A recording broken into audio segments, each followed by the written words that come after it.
So good morning guys. I'm here outside making some dried fish. So shout out po sa aking donor ng aking dried fish. They both my best friend, but they both best enemy now. Magkatabi sila yung dalawa na best enemies, yung donor ng aking dried fish. Shout out. I'm sure yung isang best friend ko hindi na yun manood nito kasi may taytok yung utak ngayon. Galit sa mundo yung isa kong donor ngayon. Galit siya sa mundo. Kaya dinamay kami, dinamay ako. Naman akong ginawang kasalanan. Bahala na yun siya, suportahan natin kung saan siya masaya. Ganun naman yan eh. Ganun talaga ang pag-ibig. Pag-ibig na walang dangal. Pag-ibig na walang dangal, ang alay ko sa'yo. Itatanggap mo ba ako?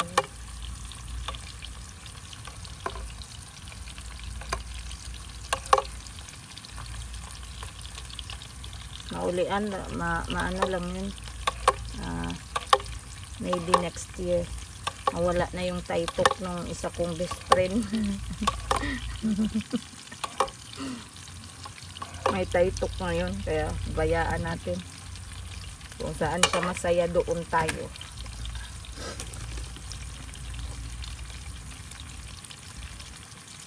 Basta gusto kong malaman niya na appreciate ko yung donation niyang tuyo. Ito yung sa best friend ko, isa na may taytok.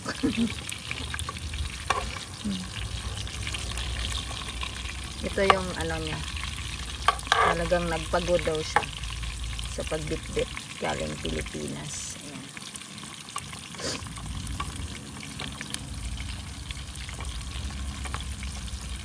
Unsa man nga bulad dayo oy? Kadto man ning murag lataon og unod siguro day. Lataon og unod.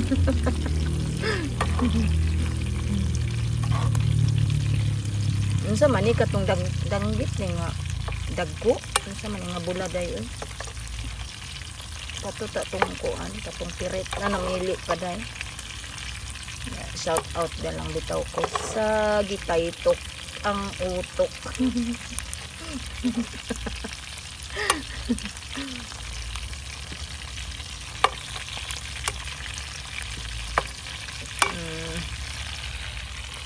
Nahuman na unta na imong taytok. This is a waste of time, no? Daginot anang mga negative na na way hinungdan, no?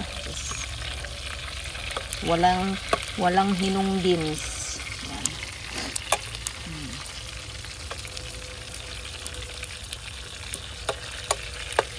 Pag-ibig na walang dangal, ang alay ko sa'yo. Di ka init. Ang init. Ayan guys, ang init. Hirap kasi dito. Pag gusto mong mag-ulam ng tuyo, kailangan mong lutuin sa labas or else madidivorce ka. Kasi niluto mo yung kasi ang baho ng tuyo.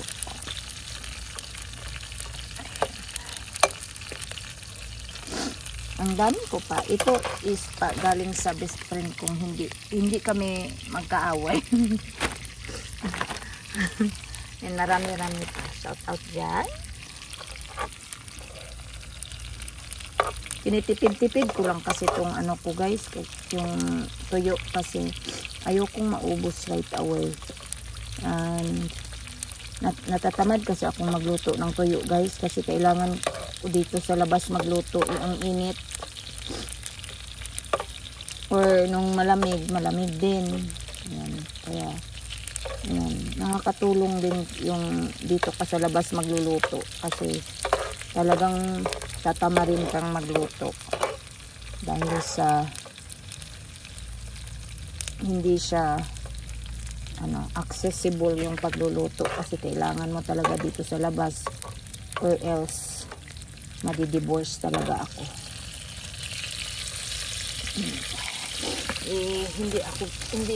Hindi pwedeng ma-divorce ako, guys. Charot. Swerte naman yung yung susunod kung ma-divorce ako, no. Swerte naman ang susunod. Swerte naman. Tapos dahil pa sa sa tuyo ma-divorce ako. Parang walang dangal naman yun. Kakahiya naman yun. Ayan. Ito kasi dadamihan ko yung squid. Kasi yan yung paborito ng anak kong lalaki. So, paborito niya to. I mean, kumakain talaga siya ng kahit anong tuyo. Pero ito talaga yung paborito niya. Yung squid. Dried squid. So, ayan, magluluto tayo ng extra. Ginagawa kasi itong snacks ng anak ng lalaki. Ayan. So, natataka na lang ako yung container na nilagyan ko sa sobra nawala na, nandun na sa kwarto niya. Yun pala kinakainan niya, so, na pinapapak na niya yung parang chips. Ginagawa niya tong chips anak ko lalaki. So damihan natin yan kasi hindi yan magtatagal yung nito, mauubos ko ng anak ng lalaki. Ang anak ng babae naman, kami lang dalawa ng anak ko ang kakain ito.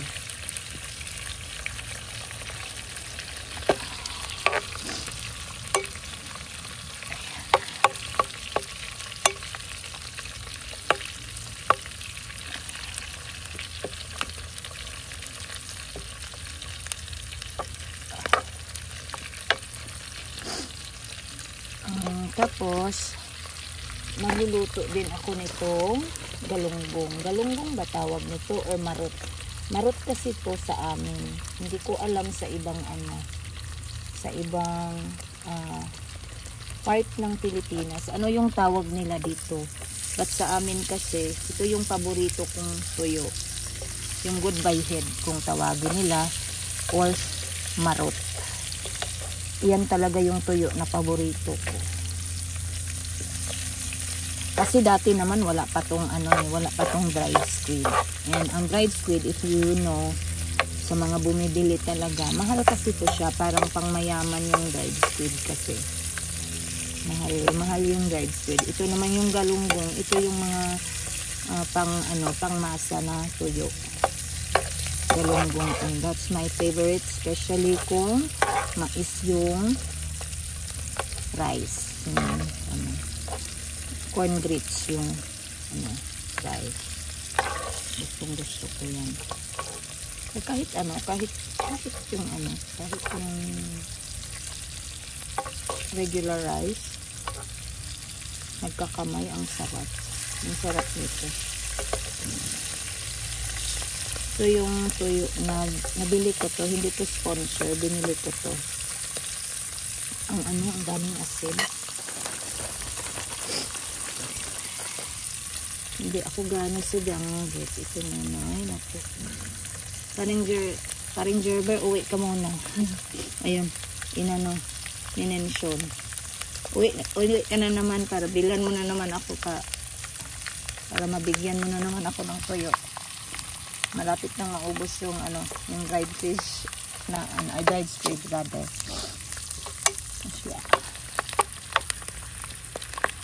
Ito'y pasalubong ni Paring Gerber sa akin nung umuwi siya.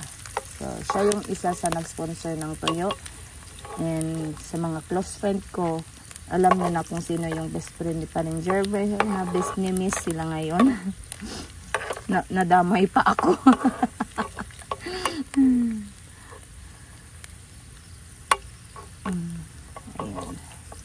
Nadamay pa ako. Nadamay kami. Ayan. Ayan, tama na to.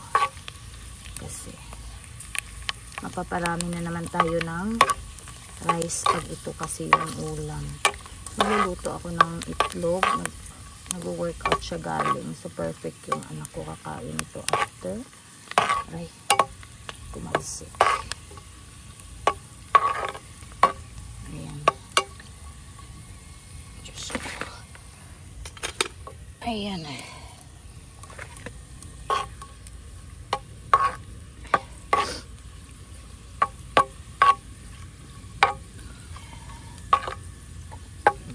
Okay, yan po ang ating